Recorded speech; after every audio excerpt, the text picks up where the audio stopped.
Right. Turning up. எத்தனை மணி class? இந்த விளையாட்டு பாடப்படா.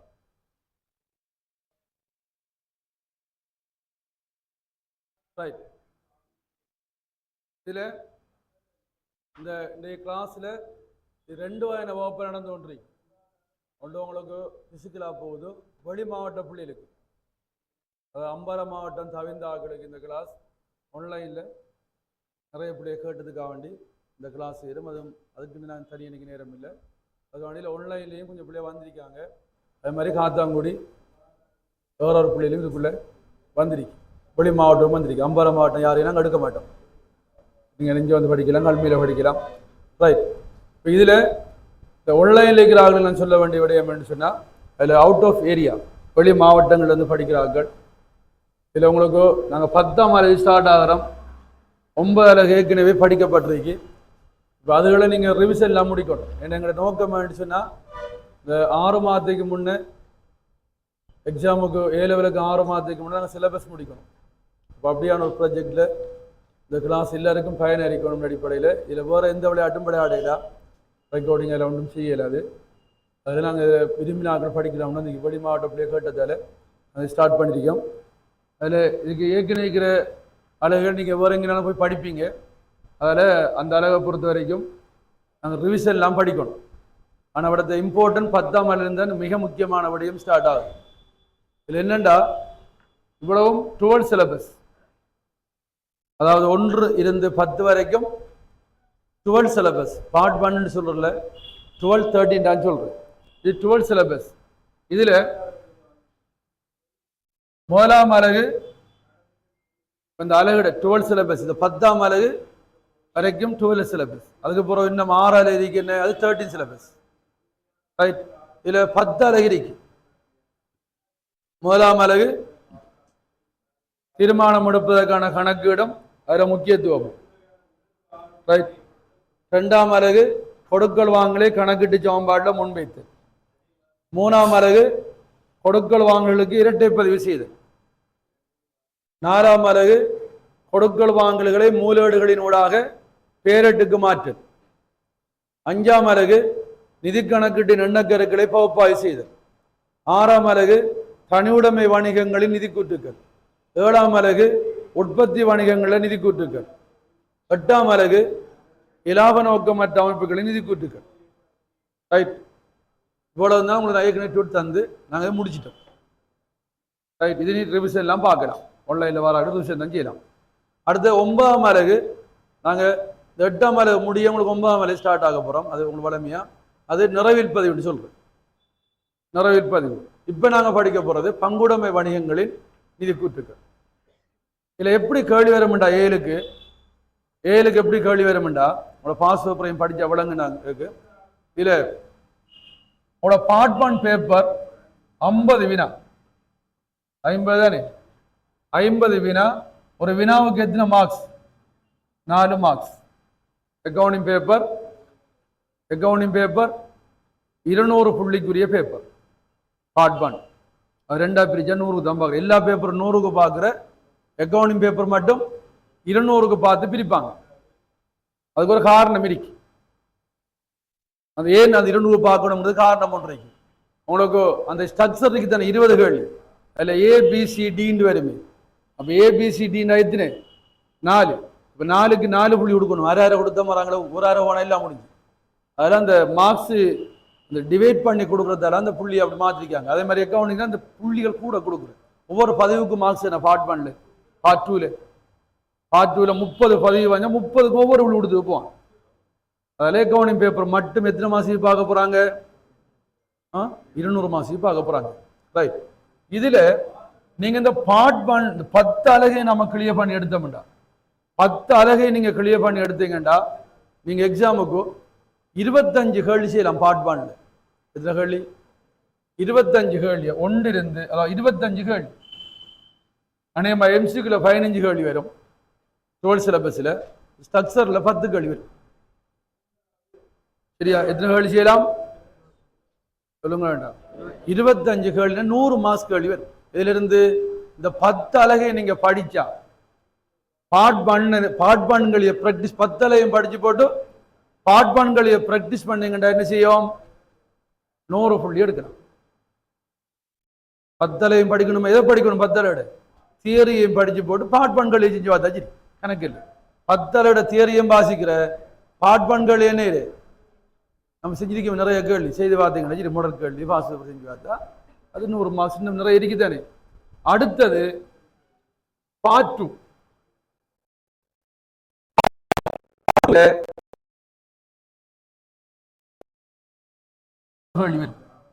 பார்ட் 2 அது 30 மார்க்ஸுக்கு வரும், இல்லாட்டி 40 மார்க்ஸுக்கு வரும். 4ஆம் ஆண்டு ஒரு கேள்வி வரும், அது 30 மார்க்ஸ் இல்லாட்டி 25 மார்க்ஸ். சரியா? 8ஆம் ஆண்டு ஒரு கேள்வி வரும், 15 மார்க்ஸ் இல்லாட்டி 10 மார்க்ஸ். சில 20 மார்க்ஸுக்கு வந்துடும் எவரேஜ். 10ஆம் ஆண்டு படிக்க போறோம் தானே, அதுல 30 மார்க்ஸுக்கு வரும் இல்லாட்டி 25 மார்க்ஸுக்கு வரும். அது மாறி மாறி போடுவாங்க, அது பேப்பர்ல தெரியும். அப்ப நீங்க பாட்பான் செய்யறா என்ன வேணும்? 10 படிக்கணும். 10 தியரியும் படிச்சு பாட்பான்களை செஞ்சு பார்த்தா போதும். ஒரு கஷ்டப்படப்படாது. கஷ்டப்பட்டு படிக்கிறது, இஷ்டப்பட்டு படிக்கணும். சரியா?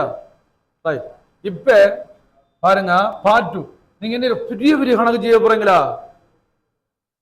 உங்களோட என்னத்தை கிளிக்க பண்ணுவாங்க? நல்லா கிளிக்கணும். நாம என்னெல்லாம் கிளிக்கலாம், படிச்சு கிளிக்கலாம், கொப்பியை கிளிக்கலாம், ஒன்று கையிலாடி பைத்தியம் முடிஞ்சா சேட்டு சாட்டை கிழிச்சிட்டா சரி. என்னத்தை கிளிப்பாயின்னா இந்த ஒன்று கிழிச்சு விட்ருவோம். நாங்களா அப்படித்தான், என்னத்தை கிளிப்பாயின்னா இதை ஒன்று கிழிச்சு விட்ருவோம். என்னத்தை கிளிக்கச்சிருவோம். ரைட். அப்ப அதெல்லாம் உரம் இருக்குத்தானே, உரம் ஊற்றுறதுனால நாங்கெல்லாம் ஸ்கூல்ல படிக்க கூட இப்படி தங்க வைக்கிற என்னத்தை கிழிப்பாய்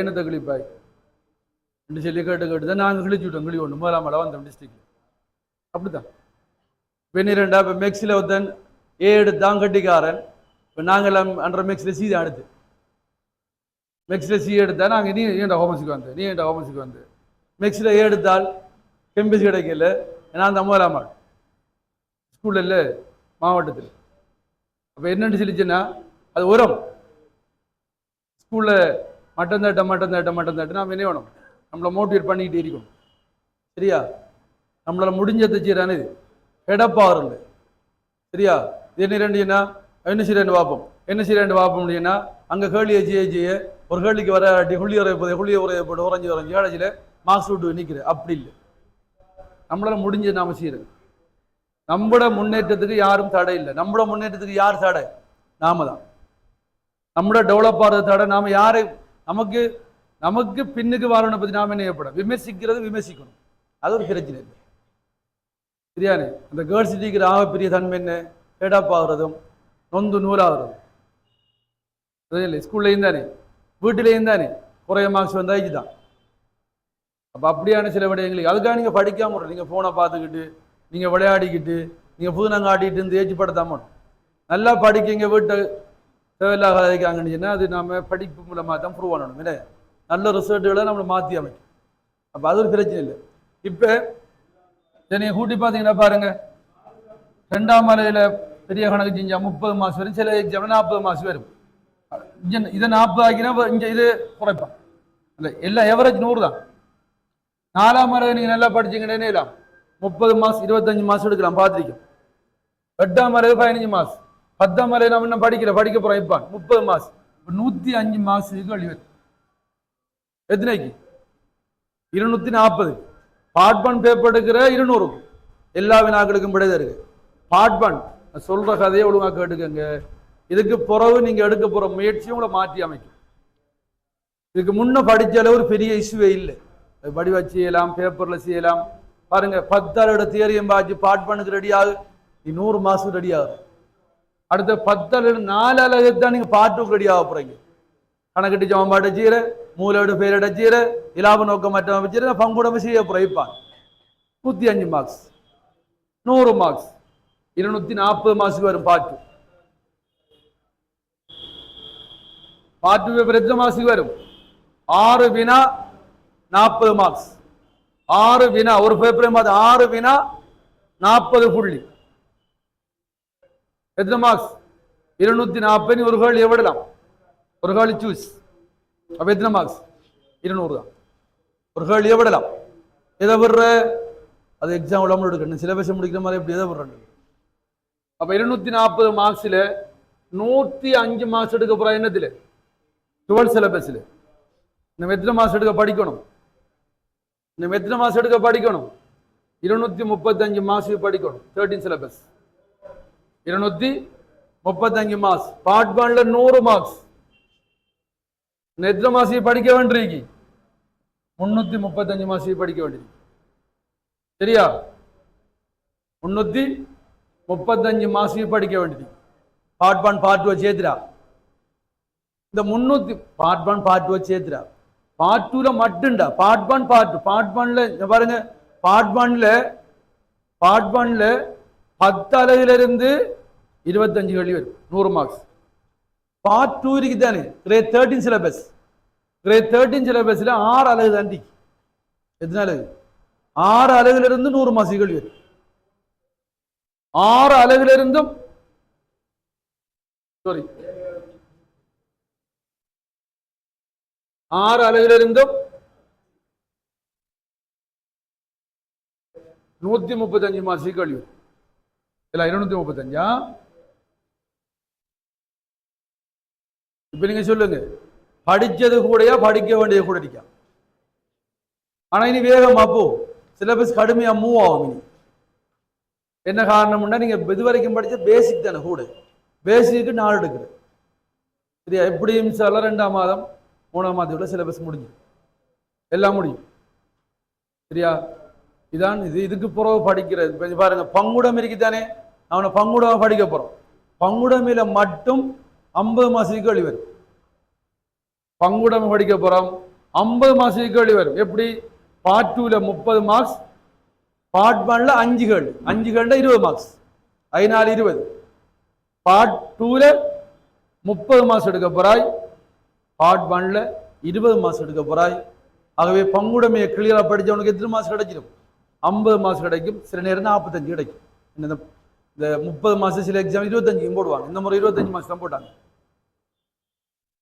சில எக்ஸாம் 30 போடுவாங்க அதுக்கு விளங்கிட்டா இனி படிக்க போற ஒவ்வொரு அலகும் என்ன இது 50 மார்க்ஸ் இதுக்கு போற அடுத்த அலகு 13 சிலபஸ் அது எல்லாம் 60 மார்க்ஸ் 80 மார்க்ஸ் கழிவு பெரிய பெரிய அலகுகள் அப்ப இதுக்கு முன்ன படிச்சு நீங்க என்ன நல்ல அழகா 10 அலகு 9 8 அலகு படிச்சிருக்கீங்க அந்த 8 அலகை நீங்க என்னங்க நல்ல நோட்ஸை பாருங்க பார்ட் 1 கழிவு செஞ்சு பாருங்க கணக்கு ஜாம்பாடு செய்யற 4ஆம் அலகு செய்யற இலாவ நோக்கம் மற்ற செய்யற ஸ்மூத்தா படிக்கலாம் எல்லாம் ஹெவியா படிக்க தேவையில்லை உற்பத்தி எல்லாம் இருக்குதானே உற்பத்திங்கிறது சில பங்குடமேட உற்பத்தி வரும் அப்ப உற்பத்திங்கிற அழகு இருக்கி அது பங்குடமேட ஜாயின் தனியாக வர மாட்டான் படுத்திருத்தம் படித்தோம் அப்படி ஜாயின் பண்ணி வரும் சரியா இதுதான் இது படிக்க போற விஷயம் இதுக்கு பிறகு படிக்கிற விடயம் மிக முக்கியம் இதுக்கு முன்னெடுக்கிற பிரச்சனை ஒன்றுமே இல்லை நோமலா நான் தந்தகளில செஞ்சு பாருங்க எம்சிக்கு நல்லா ப்ராக்டிஸ் பண்ணுங்க இனி ஒவ்வொன்றும் 50 மார்க்ஸ் இது பிறகு நாம் இது தனி இது பங்குடம் நிதி கூட்டு தானே இது பிறகு அடுத்தது கம்பெனி படிப்போம் கம்பெனி நிதி கூட்டு வரும் 80 மார்க்ஸுக்கு வரும் எக்ஸாம் அதான் ஏல முதலாம் கேள்வி கட்டாயவினா பார்ட் 2ல முதலாம் வினா கம்பெனி நிதி கூட்டு அந்த கம்பெனி நிதி கூட்டு படிக்கக்கூட நீங்க படிச்சீங்க தனியுடைமை நிதி கூட்டு அந்த அறிவு தேவைப்படும் எல்லா அறிவும் தேவைப்படும் ரைட் இப்ப நாங்க படிக்க போறது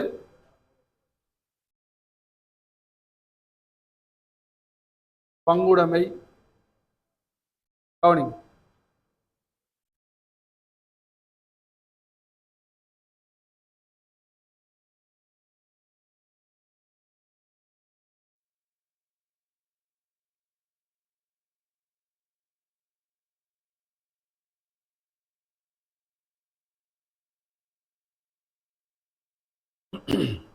இதுல ஆன்லைன்ல இருக்கிறாட்ட டியூட்டரிக்க மாட்டா கவனிச்சு கொள்ளுங்க நோட்ஸ் வண்டாளி கொள்ளுங்க காத்தாங்குடியோட நோட்ஸ் ஓடி நான் தருவேன் புத்தகம் மற்றவர்களும் போஸ்ட் பண்ணுவோம் உங்களோட அட்ரஸ் அனுப்பினேன் ரைட் பங்குடைமை வணிகங்களில் படித்தாக்கள் டபிள்யூலையும் பங்குட போய் ஸ்டார்ட் ஆக்கினேன் பிள்ளைகளுக்கு மறந்து வைத்து இப்போ இங்கே படிக்கிறது அளவு நம்ம இங்கே படிப்பிக்க போகிறோம் உங்களுக்கு என்னஞ்சு அந்த நோட்ஸ் அனுப்பல சரி அஞ்சு எழுத போகிறோம் இப்போ ரைட் நீங்கள் வணிக கல்வியும் பங்குட படிச்சியாமேனே ஓமா ஓமா கம்பில்லையானு நாட்டில் போகிற பிரச்சனைக்குள்ள இவன் பிரச்சனை பெரும் பிரச்சனை பாரு பெல் அடிச்சிருக்கான் நீடா போஸ்ட்மேனடா அதீப் ரெண்டு அக்கா கிட்ட சொல்லுங்க பெல் அடிக்கான் என்ன அக்கா கிட்ட சொல்லுவான் என்ன விளக்கண்டு ரைட் நான் ஏற்கனவே பிரச்சனையில் கிடக்கு நீடா பெல் அடிச்சு பார்த்தியா இங்கேயும் பெல் இருக்கிற அடிடா அடி தூக்கு ரைட் கவனிங்க பங்குடைமை என்றால் என்ன வணிகக்களில் நீங்க படிச்சியா வணிகக்களில் பங்குடைமை படிச்சியா இல்லையா இந்த எருவு மரம் படிக்கிறது இப்படியே சேர்த்து ஒரு தலையை பிடிச்சி அடிச்சு விடுவேன் பங்குடைமை என்றால் என்ன இரண்டு அல்லது இரண்டுக்கு மேற்பட்டோர் ஒன்று சேர்ந்து இலாபத்தை நோக்கமாக கொண்டு உருவாக்கி கொள்கின்ற நபர்களுக்கு இடையிலே படுகின்ற உறவுதான் பங்குடம் என்று சொல்ற இரண்டு பேர் அல்லது இரண்டுக்கு மேற்பட்டோர் ஒன்று சேருவாங்க அவங்களுக்கு இடையில ஒரு இலாப நோக்கம் இருக்கும் அவங்களுக்கு இடையில ஒரு இணக்கப்பாடு இருக்கும் அவங்க ஒரு முயற்சி ஆண்மையாக இருப்பாங்க முயற்சி ஆண்மை என்றால் என்ன முயற்சி ஆண்மை என்றால் என்ன இடர்களை ஏற்பவன் கஷ்டப்படுறவன் சிறந்த முயற்சியாளன் யார் அடிப்பான் கஷ்டப்பட்டு முன்னேறவன் தான் சிறந்த முயற்சியாளன் இடர்களை ஏற்பவன் பங்குடைமை என்றால் என்ன இரண்டு அல்ல இரண்டுக்கு மேற்பட்டோர் ஒன்று சேர்ந்து இலாபத்தை நோக்கமாக கொண்டு உருவாக்கி கொள்கின்ற நபர்களுக்கு இடையே படுகின்ற உறவுதான் என்ன பங்குடம் என்று சொல்லப்படும் சரியா ரைட் பங்குடமட இயல்பு பங்குடமையில ஒன்று இரண்டுக்கு மேற்பட்டோர் ஒன்று சேருவாங்க நோக்கம்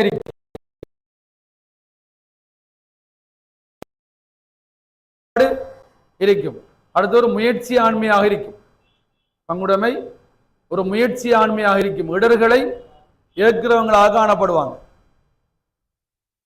சரியா கஷ்டப்பட்டு தான் உழைக்கணும் கஷ்டப்பட்டு தான் படிக்கணும் சரியா கஷ்டப்பட்டு படிக்கணும் அதான் ஹார்ட் ஒர்க்னு சொல்றோம் என்ன அதான் சொல்லுவோம் பாதைகள் கடினமானது ஆனால் அடைகிற இடம் சந்தோஷமானது என்ன படிப்பை விட தூக்கம் சிறந்தது படிப்பை விட போன் பார்க்கிறது சிறந்தது படிப்பை விட ஊரு சுத்துற சிறந்தது படிப்பை விட பலாய் கழுவது சிறந்தது என்ன படிப்பு மாத்திரம்தான் சிறந்தது அப்ப என்ன வேணும் நீங்க ஒரு சிறந்த முயற்சியான அறிக்கணும் சில ஆட்கள் கொமர்ஸ் படிச்சுட்டு எல்லாரையும் கேட்கிற இப்ப ஆர்ட்ஸ் படிக்கிற பிள்ளைகளை என்ன ஆகுறேன்னு கேட்டா அந்த பிள்ளைகளுக்கு ஒன்றே ஒன்று தான் தெரியும் நான் டீச்சர் ஆக போறேன் அடுத்து நான் லோயர் ஆக போறேன் அது சரியான பொய் சரியானே 4 பேர் 5 பேர் தான் லோயர் ஆகலாம் கொமர்ஸ் படிச்சு லோயர் ஆனதான் வாய்ப்பு கூட இருக்கு கொமர்ஸ்ல நல்ல வாய்ப்பு இருக்கு கொமர்ஸ்ல சரியா 2 ஜாப் செய்யலாம் என்ன கோர்ட்டுக்கு போறதுதான் ஆர்ட்ஸ் படிச்சு லோயர் ஆனா கோர்ட்டுக்கு தான் போகலாம் அப்ப வாய்ப்புகள் இப்போ கொமர்ஸ் படிச்சு நான் லோயர் ஆக போறேன்னு சொன்னா இன்னும் 2 இருக்குமா இருக்கு நான் ஒரு அக்கௌண்டன்ட் ஆக போறேன் நான் ஒரு லோயர் ஆக போறேன் ஒரு கம்பெனிக்கு அக்கௌண்டன்ட் இன்னொரு கம்பெனிக்கு கன்சல்டன்ட் 2 ஜாப் 2 சம்பளம் அப்போ அப்படியான வாய்ப்பு கொமர்ஸ் படிச்சு லோ போடுறது ஆனால் கொமர்ஸ் படிச்சு லோயர் மட்டும் ஆகப்படா அக்கௌண்டிங் ஃபீல்ட்லையும் போகணும் அப்படியே நிறைய வாய்ப்புகள் கொமர்ஸில் ஊடாக போகிறதுக்கு வாய்ப்பு இருக்கு சரியானே வாய்ப்புகள்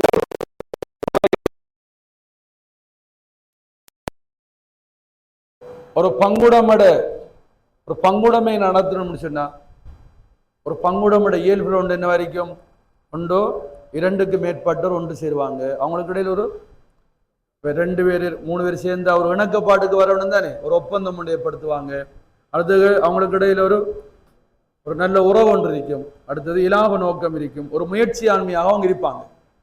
இது பங்குடைமைக்கு இருக்க வேண்டிய என்ன ஒரு இயல்பாக இருக்கு. பங்குடைமட இயல்பாக இருக்கு. சரியா? அடுத்தது ஒரு பங்குடைமையை நடத்துவது சம்பந்தமாக பங்காளர்கள் தங்களுக்கு இடையில் செய்து கொள்ளப்படுகின்ற ஒரு உடன்பாடு. பங்குடைமை தொடர்பாக பங்காளர்கள் தங்களுக்கு இடையில ஒரு உடன்பாட்டுக்கு வருவாங்க. அந்த உடன்பாட்டை நாங்கள் சொல்றோம் பங்குடைமை ஒப்பந்தம்னு சொல்றோம். படிச்சீங்கன்னா பிசினஸ்ல பங்குடைமையை நடத்துவது தொடர்பாக பங்காளர்கள் தங்களுக்கு இடையில ஒரு இணக்கப்பாட்டுக்கு வாரத்துக்கு பேர் என்ன? பங்குடைமை ஒப்பந்தம். ஒரு பங்குடைமை எப்படி நடாத்துற, ஒரு பங்குடைமை எப்படி நடாத்துற சம்பந்தமாக பங்காளர்கள் தங்களுக்கு இடையில் ஒரு இணக்கப்பாட்டுக்கு வாரதுதான் என்னன்னு சொல்லப்படும்? பங்குடைமை ஒப்பந்தம் என்று சொல்லப்படும். இப்ப நாங்க பங்குடைமை ஒப்பந்தம் ஏற்படுத்தப்பட்டதா ஏற்படுத்தப்படுவதா? பட்டதுண்டா நடந்து முடிஞ்சு, படுவதுண்டா என்ன? படுவதுண்டா தங்களுக்குள்ள என்ன இரு ஒரு இணக்கப்பாட்டுக்கு வார. பங்குடைமை ஒப்பந்தம்ங்கிற என்ன? பங்குடைமை எப்படி நடத்துற? இப்ப நாம ஒரு 6 பேர் சேர்ந்து ஒரு பங்குடைமையை உருவாக்கினா அந்த பங்குடைமை எப்படி நடத்துறன்னு நாங்க என்ன இரு எங்களுக்குள்ள ஒரு இணக்கப்பாட்டுக்கு வார. சரியா? பங்குடைமை ஒப்பந்தம் ஏற்படுத்தப்பட்டுட்டா ஏற்படுத்தப்படுமா? பட்டா என்ன? இறந்த காலம். படுவதுண்டா என்ன? பிரசன்ட்ல செய்யுது. ஒரு பங்குடைமை ஒப்பந்தத்தில் என்ன விடயங்கள் உள்ளடங்க வேணும்? ஒரு பங்குடைமை ஒப்பந்தத்தில் உள்ளடங்க வேண்டிய விடயங்கள், ஒரு பங்குடைமை ஒப்பந்தத்தில் உள்ளடங்க வேண்டிய விடயங்கள். இலாப நட்டத்தை எவ்வாறு பங்கிடுவது? இலாப நட்டத்தை எவ்வாறு பங்கிடுவது? எவ்வாறு பங்கிடுவது?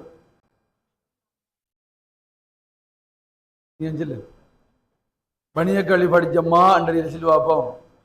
இலாப நட்டத்தை எவ்வாறு பங்கிடுவது?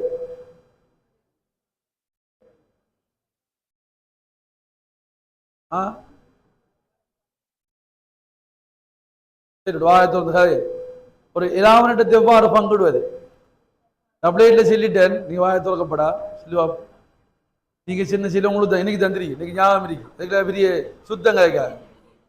இலாப நட்டத்தை எவ்வாறு பங்கிடுவது?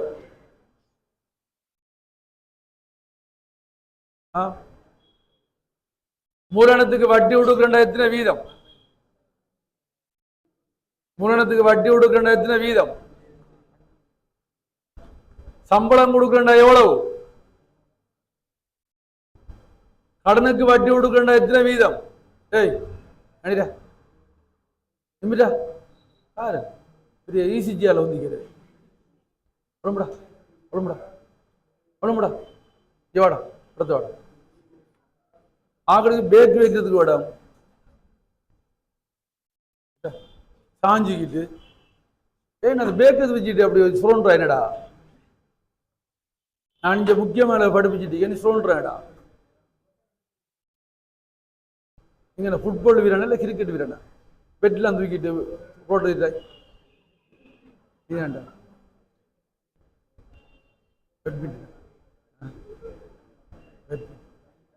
மெக்கு பண்ணியா மெக்கடா ரைட். படிக்கவும் இல்லையா நல்லா அச்சு அது பிரச்சனை இல்லை. ரைட் பாருங்க, வணிகக்கல்வி இந்த வணிகக்கல்வி படிச்சம்மா டபுளேட்ல போட்டு சொல்லி கொடுத்துட்டேன். அதில் கொஞ்சம் அலர்ட் அடிக்காது அப்படி செப்பங்களுக்கு. அதுக்கு முன்ன கிடச்சி சின்னதெல்லாம் பச்சை போய் டேய் ஆனால் இவனை சொல்லிக்கான இப்போ உங்களோட அறிக்கை எல்லாரும் உண்டு தான். ஒரு மட்டில் ஓட்ட குட்டைகள் என்ன சொல்றானுகள்? இப்போ சொல்லிச்சு இலாவட்டத்தை எப்படி பங்குற சாமானான்னு சொல்லிட்டாங்க. வெஞ்சிட்டான் சம்பளம் இல்லை சம்பளம் இல்லைன்னு சொல்லிட்டான். உங்களோட வட்டி எத்தனை வீதம்? 5 வீதம்டான். கடன் வட்டி எத்தனை வீதம்? 5 வீதம்டான். எங்க போய் கேட்டாலும் இது அம்பட, எங்க போய் கேட்டாலும் இது அம்பட. பங்குடைமை ஒப்பந்தம் என்ன? பங்குடைமை நடத்துவது தொடர்பாக பங்காளர்கள் தங்களுக்குள்ள ஒரு இணக்கப்பாட்டுக்கு வார, அதான் என்ன பங்குடைமை ஒப்பந்தம். அப்ப அதுல என்ன விடயம் இருக்குன்னு சொல்லலாம். அது எப்படி இருக்கும் என்று நீ எப்படா சொல்ற?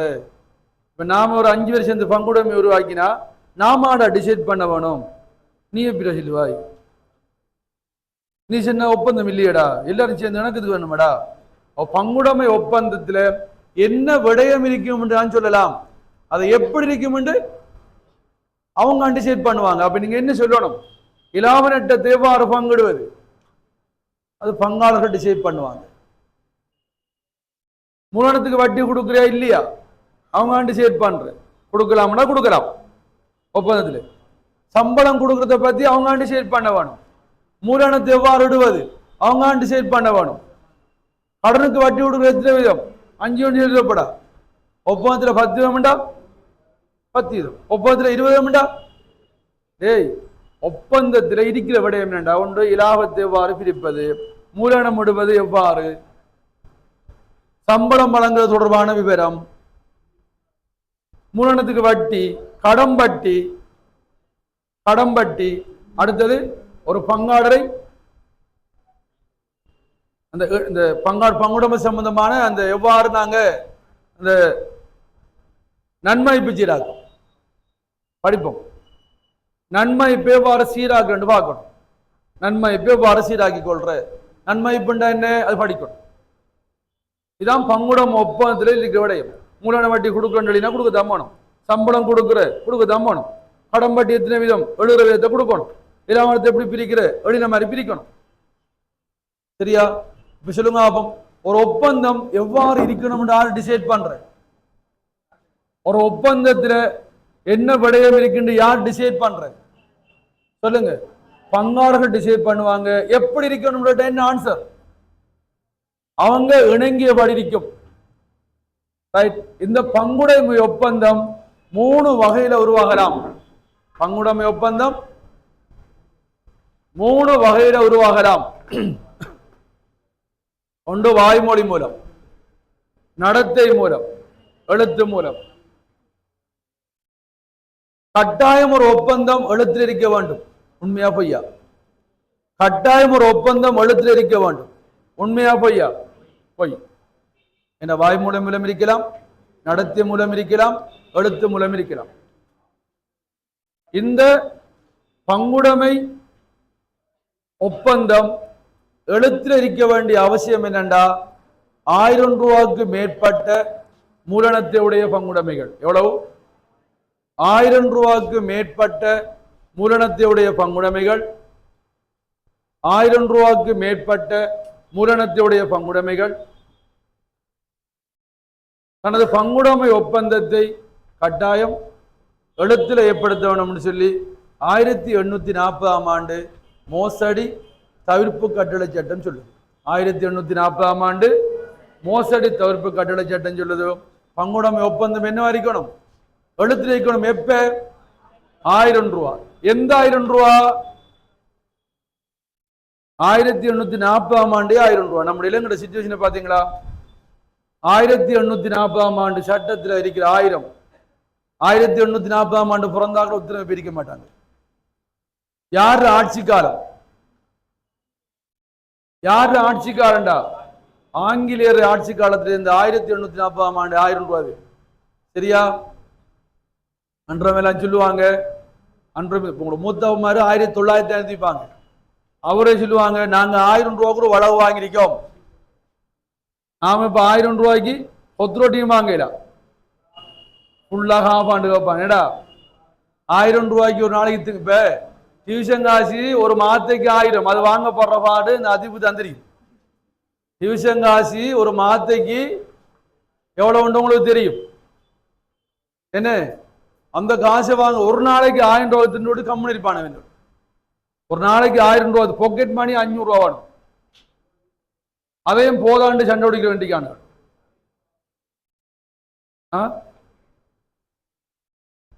என்ன? டியூஷன் காசை விட திங்கராசி அங்கூட நல்லா கணக்கு பாருங்க பாப்போம்.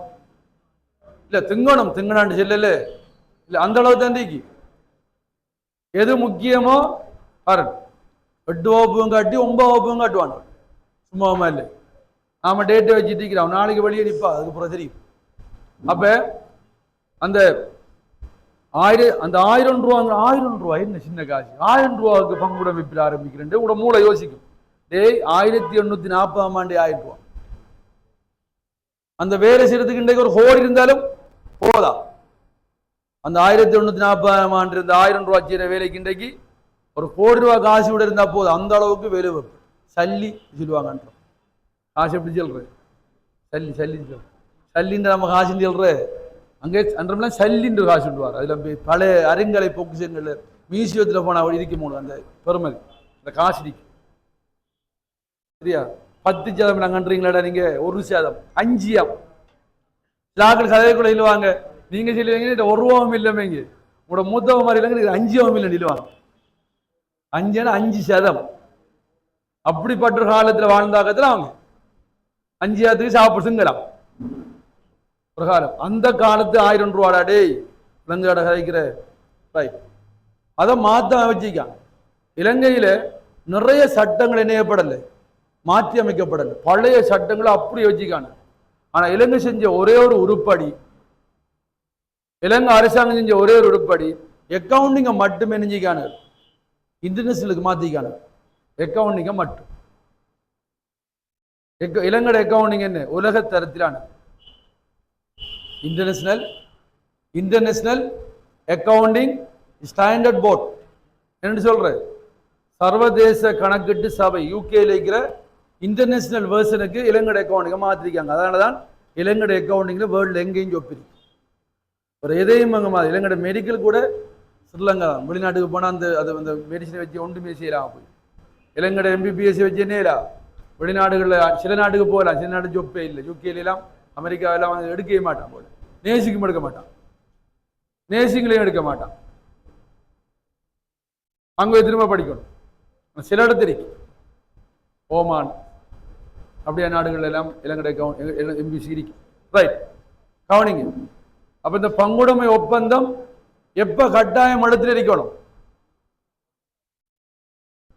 1000 ரூபாய்க்கு மேற்பட்ட மனத்துடைய பங்குடைமையாக இருந்தால். சரியா? இப்ப சொல்லுங்க. அப்போ ஒப்பந்தத்தில் உள்ளடங்குற விடையை நான் தருவேன். ஒப்பந்தத்தில் உள்ளடங்குற விடையும் தருவேன். அது எப்படி இருக்கணும் என்ன ஆன்சர்? அது பங்காளர்கள் அவங்களுக்குள்ள ஒரு இணக்கப்பாட்டுக்கு வருவாங்கன்னு சொல்லணும். படுங்க டியூட்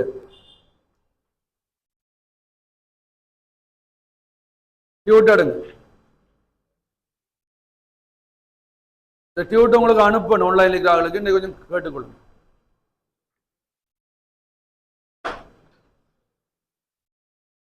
பதினாறாவது கதைக்க வேணாம்.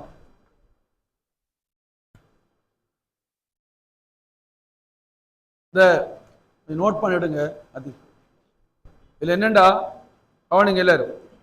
நாங்கள் உங்களுக்கு பேமெண்ட்ஸ் ஒன்று தந்தா அது ஏழியா கொஞ்சம் பேசி போட்டுக்கலாம்.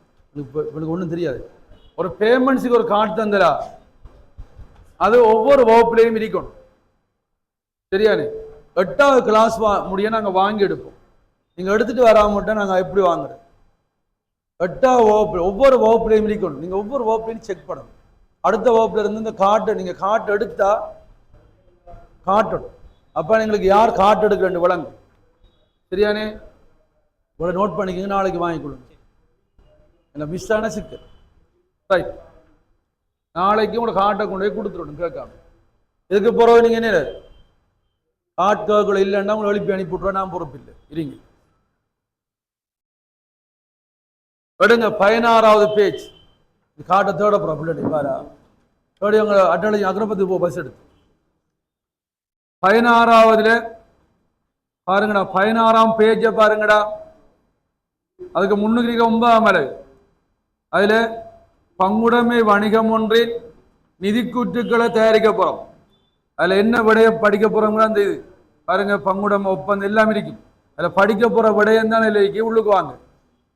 17ஆம் பேஜுக்கு வாங்க.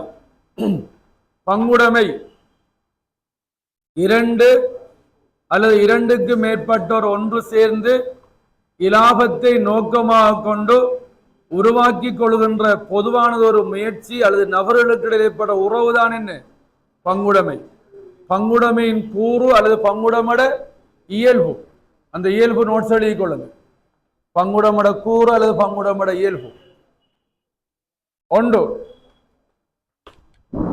அதில் ஒன்று இரண்டு அல்லது இரண்டுக்கு மேற்பட்டோர் ஒன்று சேர்தல் இரண்டு அல்லது இரண்டுக்கு மேற்பட்டோர் ஒன்று சேர்தல்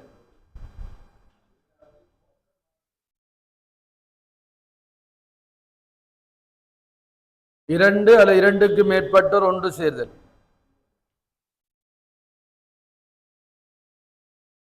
இரண்டு இலாப நோக்கம் இரண்டு இலாப நோக்கம்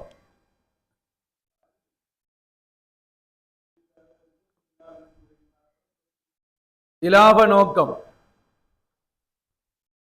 மூன்று பொதுவான இணக்கப்பாடு இருத்தல் பொதுவான இணக்கப்பாடு இருத்தல்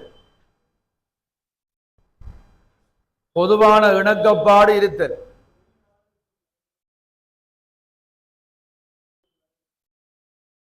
நாலு பங்காளர்களுக்கிடையில் முயற்சி ஆண்மையாக இருத்தல் முயற்சி ஆண்மையாக இருத்தல் முயற்சி ஆண்மையாக இருத்தல்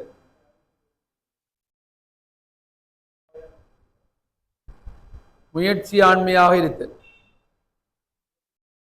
இந்த மூன்றும் ஒரு பங்குடைமை இருக்கிற இயல்பா இருக்கு இந்த மூணும் இருந்தால் தான் என்ன அது பங்குடைமையாக இருக்கும் அடுத்த பாருங்க பங்குடைமை ஒப்பந்தம்ங்கிற நோட்ஸை பாருங்க பங்குடைமையை நடாத்துவது தொடர்பாக பங்காளர்கள் தங்களுக்கிடையில் செய்து கொள்ளும் உடன்படிக்கை தான் என்ன பங்குடைமை ஒப்பந்தம் 1840ஆம் ஆண்டு மோசடி தவிர்ப்பு கட்டளை சட்டத்தின்படி 1000 ரூபாய்க்கு மேற்பட்ட மூலதனத்தையுடைய பங்குடைமைகள் அனைத்தும் தங்களது ஒப்பந்தத்தை எழுத்து மூலம் உருவாக்கிக் கொள்வது கட்டாயம் தொடர்ந்து எழுதுங்க கட்டாயம் என்றைக்கு தானே தொடர்ந்து எழுதுங்க பங்குடைமை ஒப்பந்தமானது கட்டாயமாகும் தொடர்ந்து எழுதுங்க பங்குடைமை ஒப்பந்தமானது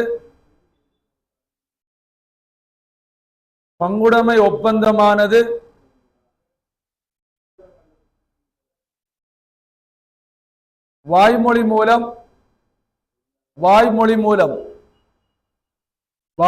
மூலம் அல்லது நடாத்தை மூலம்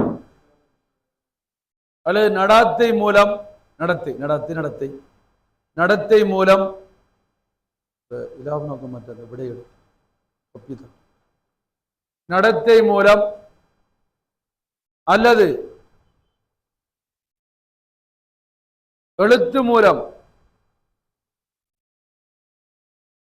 எழுத்து மூலம் உருவாக்கப்படலாம் வாய்மொழி மூலம் நடத்தை மூலம் அல்லது எழுத்து மூலம் உருவாக்கப்படலாம்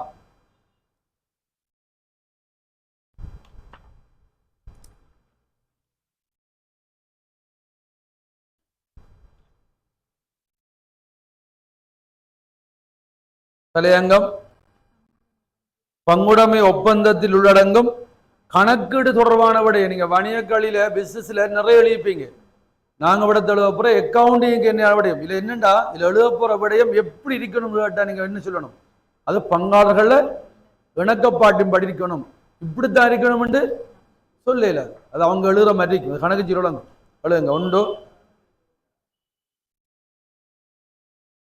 மூலதனத்தை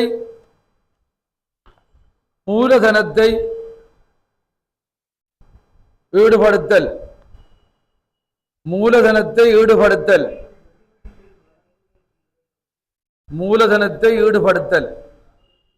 இரண்டு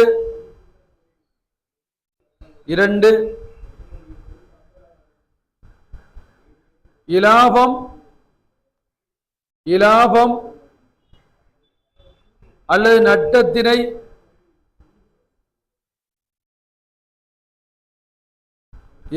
அல்லது நட்டத்தினை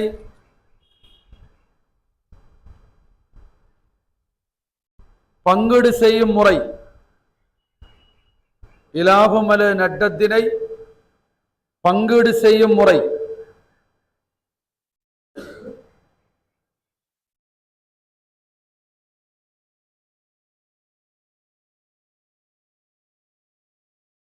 மூன்று பங்காளர்கள்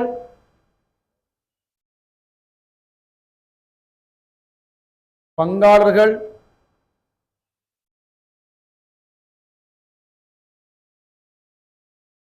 ஈடுபடுத்திய மூலதனத்துக்கு பங்காளர்கள் ஈடுபடுத்திய மூலதனத்துக்கு வட்டி வழங்கல்.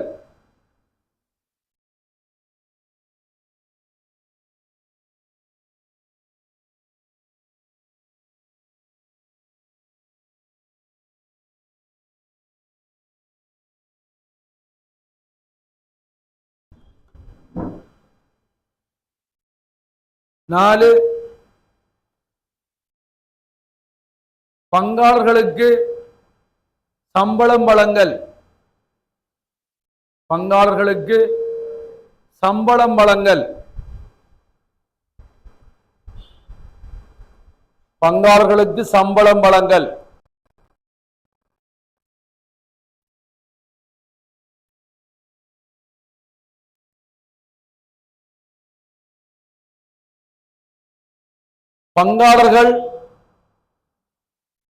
பங்காளர்கள்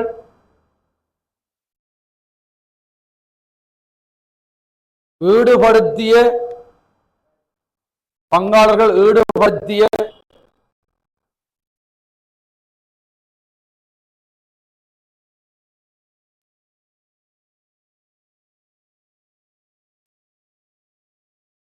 மூலதனத்துக்கு மேலதிகமாக கடன் வழங்கும் போது அக்கடனுக்கான வட்டி வீதம் அவங்க எழுதணும். அக்கடனுக்கான வட்டி வீதம். அடுத்த லைன் இருக்குது பாரு. அடுத்த லைன் இருக்குத்தாரு. இந்த மூல அக்கடனுக்கான வட்டி வீதம் 2 லைன் விட்டு தான் இருக்க. அதுக்குள்ள போட்டு செருகிறாய். 6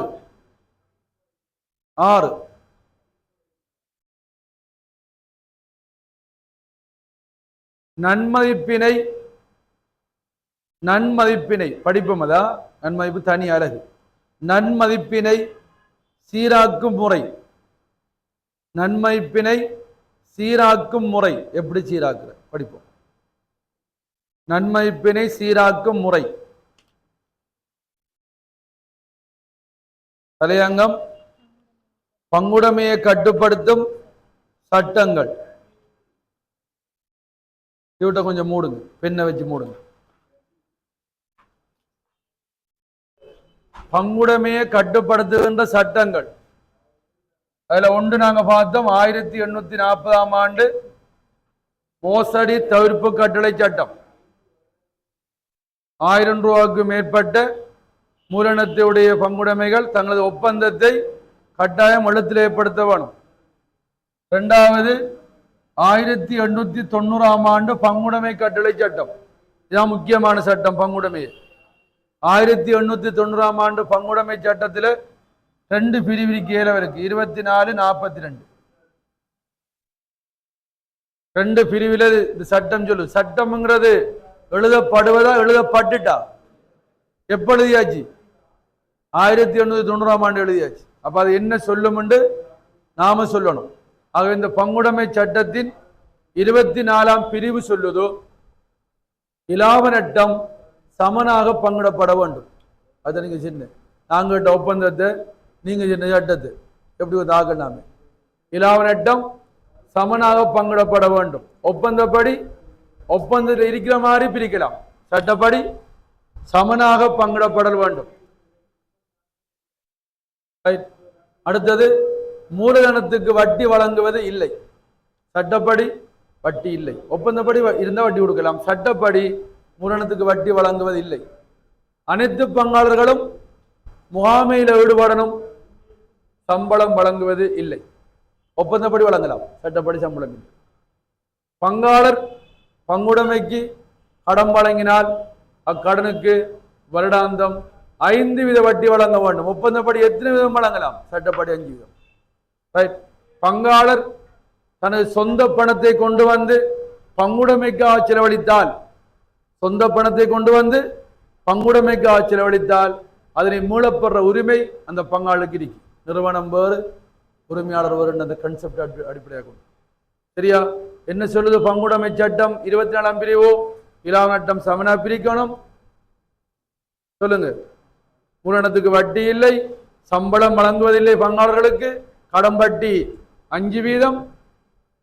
அடுத்தது, அதாவது பங்காளர் சொந்த பணத்தை கொண்டு வந்து பங்குடைமைக்காக செலவழித்தால் அதை மூலப்படுற உரிமை அந்த பங்காளனுக்கு இருக்கி. ரைட்? இது 24ஆம் பிரிவு சொல்றது. அடுத்து 42ஆம் பிரிவு பங்குடைமை சட்டத்தில் இன்னொரு பிரிவு இருக்கு 7க்கு, அக்கவுண்டிங் பாடத்துக்கு 42. ஒரு பங்காளர் பங்குடைமையிலிருந்து இளைப்பாறினால் அல்லது ஓய்வு பெற்றார். இளைப்பாறண்டா என்ன? விலையை போற. விலையை போகும்போது அவருக்கு கொடுக்க வேண்டிய உரிமையாண்மையை கொடுக்கணும். அவர் கொடுக்க முடியாவிட்டால் கடன் கணக்கொண்டுக்கு மாற்றலாம். பங்குடைமைக்கு அவர் உரிமையாண்மையை கொடுக்கறதுக்கு வசதி இல்லைண்டா நாங்கள் இணையலாம், கடன் கணக்கு மாற்றலாம். அந்த கடனுக்கு வருடாந்தம் 5% வட்டி வழங்க வேண்டும். குழம்பிடாதங்க. நீ பங்காளர் பங்குடைமையை கடன் கொடுத்திருக்காய், அதுக்கு 5 வட்டிங்கிறதான் 24. நீ விலையிட்டாய், உனக்கு கொடுக்க வேண்டியது கொடுக்க பங்குடைமையிட்ட பணம் இல்லை, அதை கடன் கணக்கு மாற்றி அதுக்கு 5 வட்டிங்கிறதான். விலையுறாள்ல கடனுக்கு வட்டிங்கிறது தான் 5% 42. பங்காளர் மூலதனத்துக்கு மேலமாக கடன் கொடுத்து அதுக்கு 5 வட்டிங்கிறது தான் 24. நீங்க இப்ப ஒருத்தர் பிரச்சனை வரப்போகுது, நம்ம கணக்கு செய்ய போறோம். பிசினஸ் கணக்கு செய்யலையே, நம்ம கணக்கு செய்ய போறோம். பங்குடம் ஒப்பந்தம், பங்குடைமை சட்டம். நல்லா பாருங்க. ஒப்பந்தப்படி இலாப நட்டத்தை விரும்பின மாதிரி அவங்க எளின மாதிரி பிரிக்கலாம், சட்டப்படி சமன். ஒப்பந்தப்படி மூலதன வட்டி கொடுக்கலாம், சட்டப்படி இல்லை. ஒப்பந்தப்படி சம்பளம் கொடுக்கலாம், சட்டப்படி இல்லை. ஒப்பந்தப்படி கடன் வட்டி எத்தனை விதமும் கொடுக்கலாம், ஒப்பந்தத்தில் எளினப்படி, சட்டப்படி 5. பட் என்ன ப்ராப்ளம் இருக்கு? கணக்கு செய்யக்கூட எதை ஃபாலோ பண்ற, கணக்கு செய்யக்கூட எதை பின்பற்ற, கணக்கு செய்யக்கூட பங்குடைமை ஒப்பந்தத்தை பின்பற்ற வேண்டும். ஒப்பந்தம் என்ன சொல்லுதோ அதன்படிதான் கணக்கு செய்யணும். சரியா? சட்டத்தை பின்பற்ற சந்தர்ப்பங்கள் 3 இருக்கு. சட்டத்தை பின்பற்ற சந்தர்ப்பம் 3. ஒன்று, எழுத்து மூலமான ஒப்பந்தம் இல்லாத போது. எழுத்து மூலம், வாய்மொழி மூலம் நடத்த முடியாது கொண்டு யார்கிட்ட கேட்கணுமே. எழுத்து மூலமான ஒப்பந்தம் இல்லாம ஒரு பங்குடைமை இருந்தால் அங்க பங்குடைமை சட்டம் சொல்ற மாதிரி தான் கணக்கு செய்யணும். அடுத்தது, ஒப்பந்தத்தில் குறிப்பிடாத விடயங்களுக்கு ஒப்பந்தம் தந்திரிக்கார், ஆனா சில விடயங்கள் எழுதலை. உதாரணமா, ஒப்பந்தம் தந்திரிக்கார் மூலதன வட்டியை பத்தி எழுதலை. மூலதன வட்டியை பத்தி எழுதாட்டி என்ன முடிவுக்கு வருவாய்? சட்டப்படி மூலதன வட்டி இல்லை, சட்டப்படி மூலதன வட்டி இல்லை. இந்த 5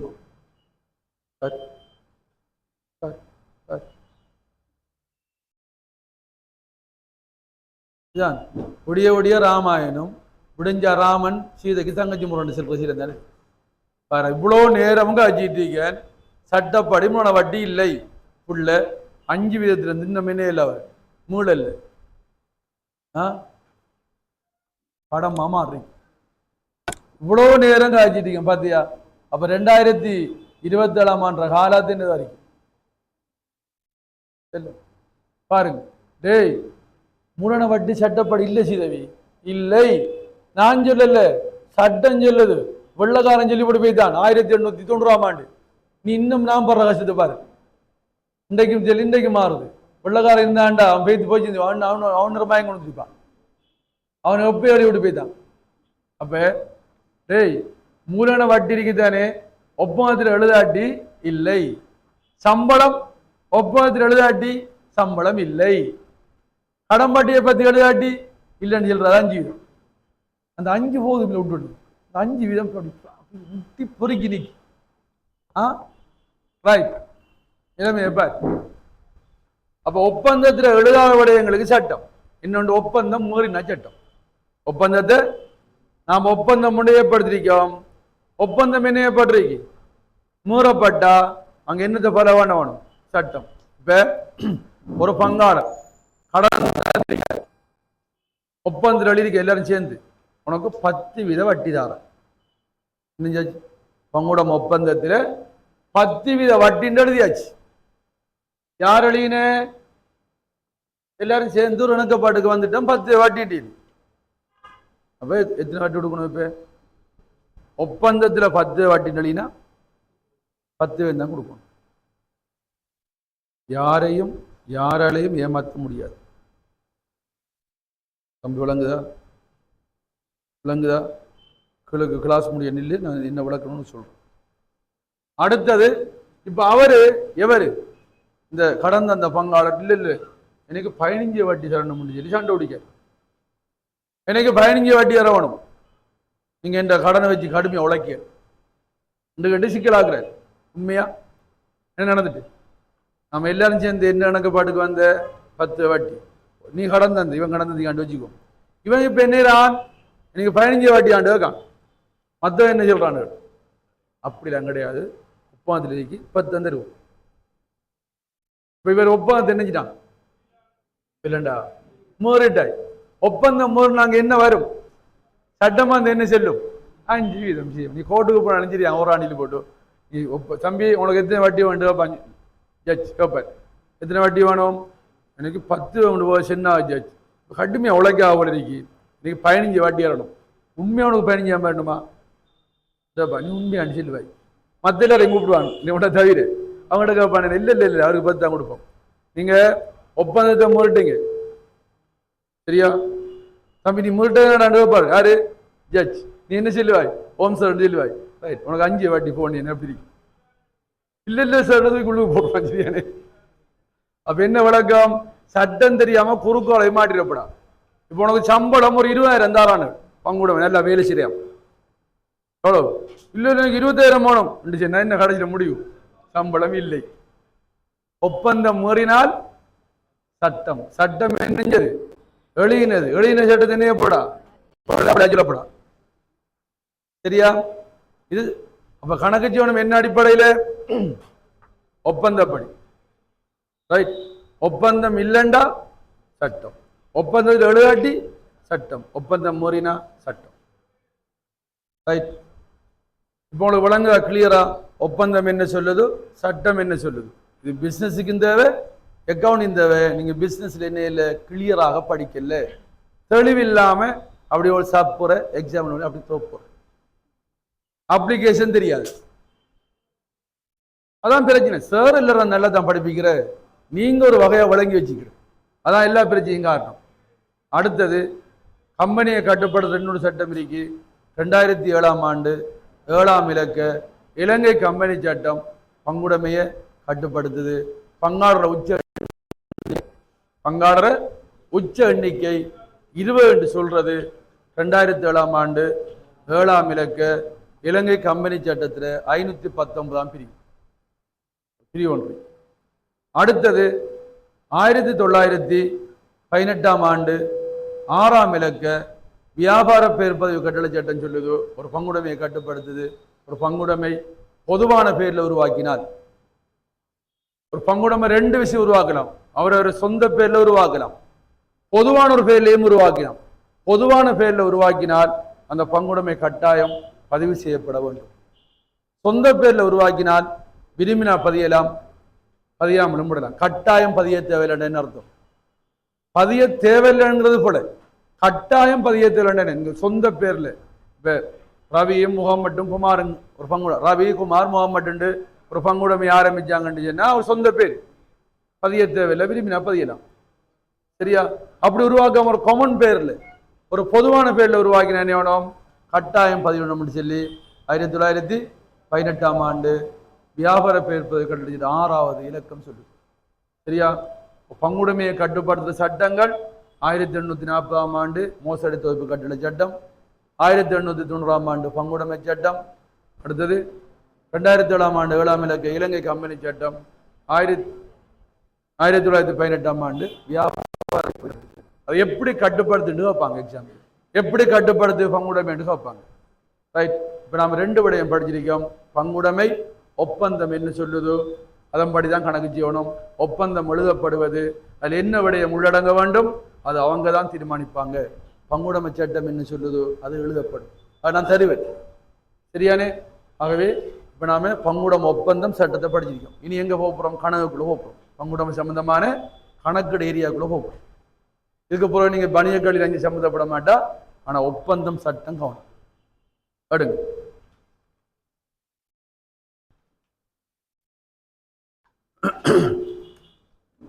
அடுங்க பங்குடைமையை கட்டுப்படுத்தும் சட்டங்கள் 1840ஆம் ஆண்டு 7ஆம் இலக்க மோசடி தோய்ப்பு கட்டளை சட்டம் 18ஆம் பிரிவு. அழுங்க அழுங்க பங்குடைமை வணிகங்கள்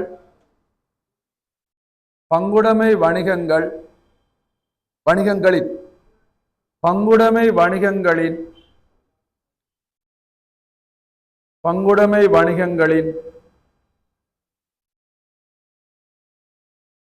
ஈடுபடுத்திய மூலதனம்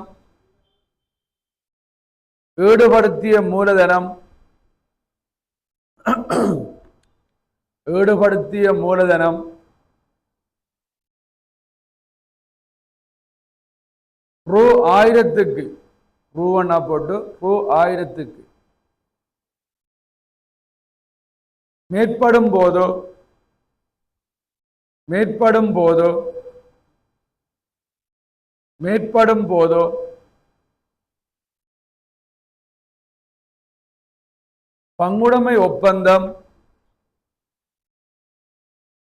பங்குடைமை ஒப்பந்தம் கட்டாயம் எழுத்தில் ஏற்படுத்தப்பட வேண்டும்.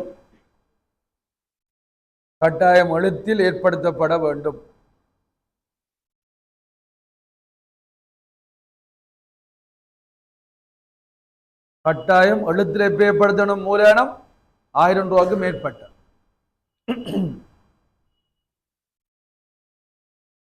பங்குடைமை சட்டத்தில் 24ஆம் பிரிவு ஒன்று இலாபம் அல்லது நட்டம்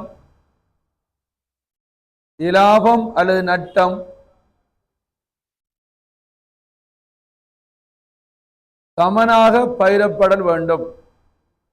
இலாபம் அல்லது நட்டம் சமனாக பகிரப்படல் வேண்டும்.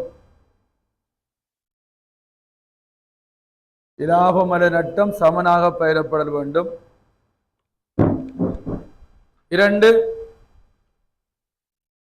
ஈடுபடுத்திய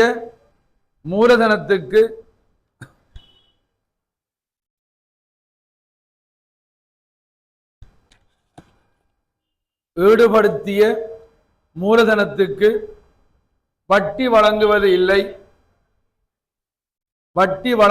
இல்லை.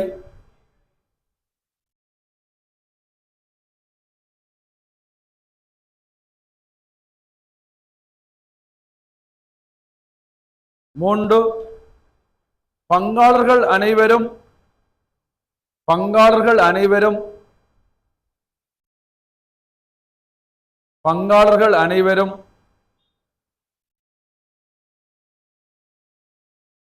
முகாமைக்கு பங்களிப்பு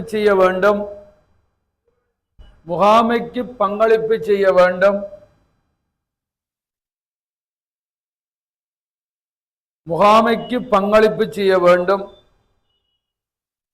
ஆனால்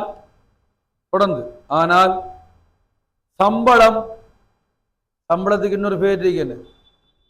சம்பளம் அல்லது ஊதியம் வழங்கப்படுவதில்லை. சம்பளம் அல்லது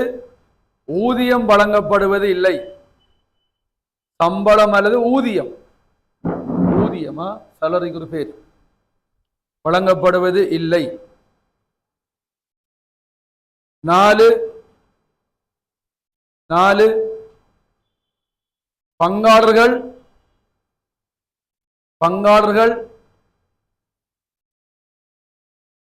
ஈடுபடுத்திய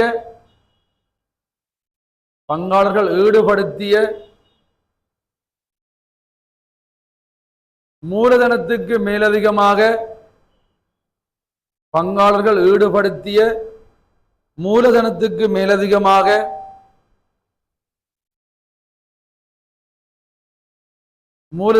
மேலதிகமாக கடன் வழங்கினால்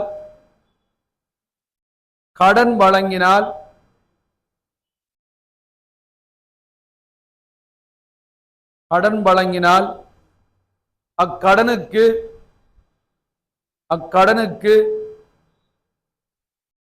வருடாந்த வட்டி 5%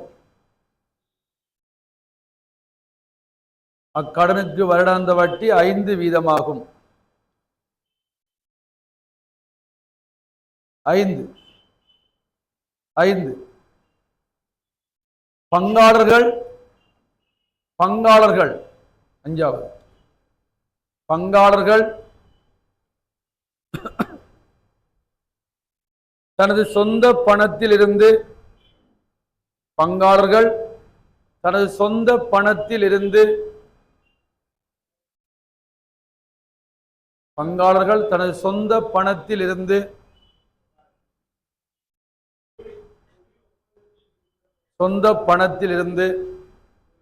பங்குடைமைக்காக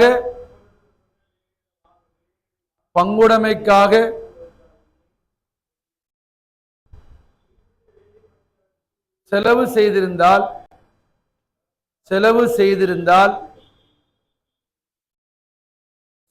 செய்திருந்தால் அதனை மீளப்பெறும் உரிமை உண்டு. மீளப்பெறும் உரிமை உண்டு.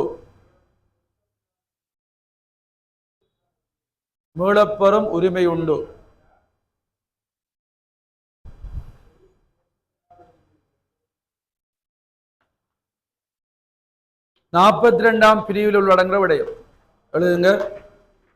2 விடயம் வருமா? அந்த எழுத்து கொஞ்சம் சின்ன ஆகிடுங்க. அந்த 2 லைன் போதாம இருந்தாலும் வரும். அந்த முதலாவது 2வது ஓகே எழுதுங்க. பங்காளர் ஒருவர் 42ஆம் பிரிவு பங்காளர் ஒருவர்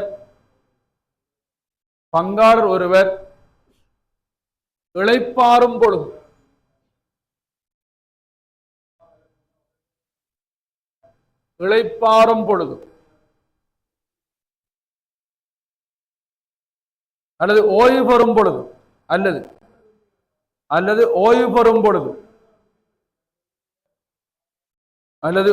பெறும் பொழுது அவருக்கு செலுத்த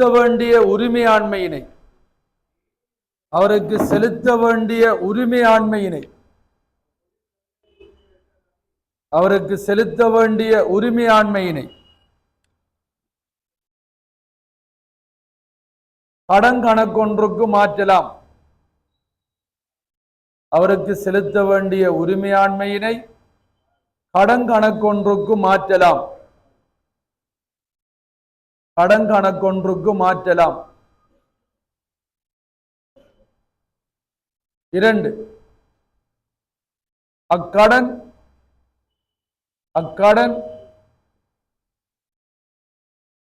தீர்க்கப்படும்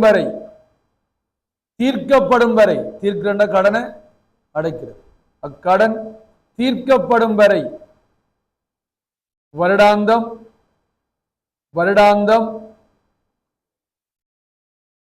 5% வட்டி வழங்க வேண்டும். வருடாந்தம் 5% வட்டி வழங்க வேண்டும்.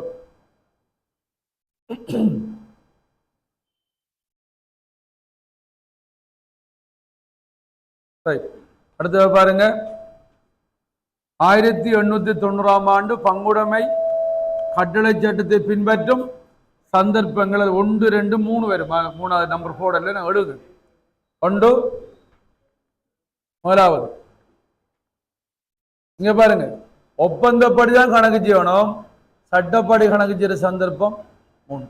1 எழுத்து மூலமான 1 எழுத்து மூலமான பங்குடைமை ஒப்பந்தம் இல்லாத போது எழுத்து மூலமான பங்குடைமை ஒப்பந்தம் இல்லாத போது எழுத்து மூலமான பங்குடைமை ஒப்பந்தம் இல்லாத போது 2 பங்குடைமை ஒப்பந்தத்தில்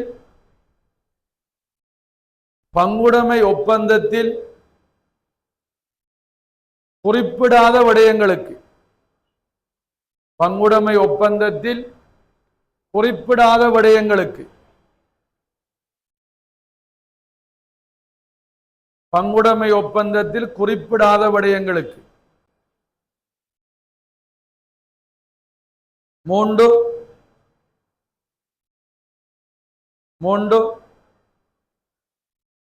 பங்குடைமை ஒப்பந்தம் மீறப்படும் போது பங்குடைமை ஒப்பந்தம் மீறப்படும் போது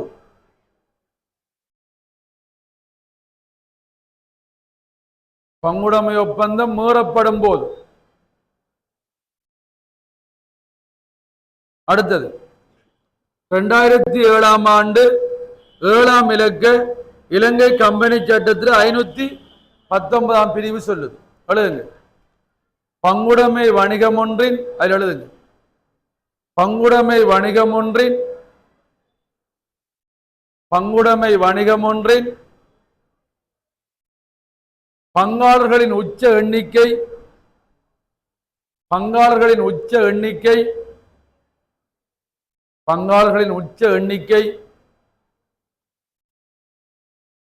20 வரையறுக்கப்பட்டுள்ளது. பங்காளர்களின் உச்ச எண்ணிக்கை 20 வரையறுக்கப்பட்டுள்ளது.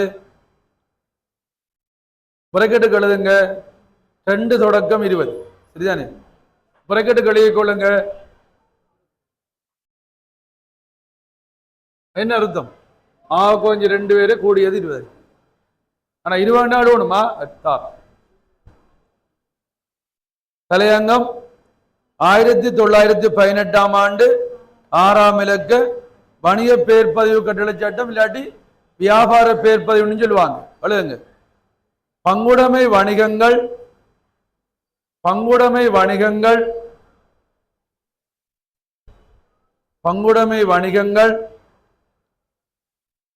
பொதுவான பெயரில்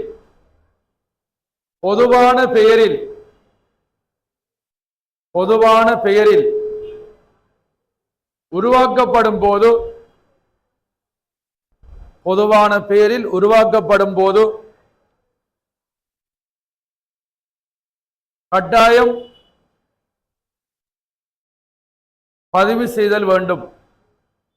கட்டாயம் பதிவு செய்ய வேண்டும். பேரை பதிவு வேணும். என்ன? கட்டாயம் பதிவு செய்தல் வேண்டும். சரியா?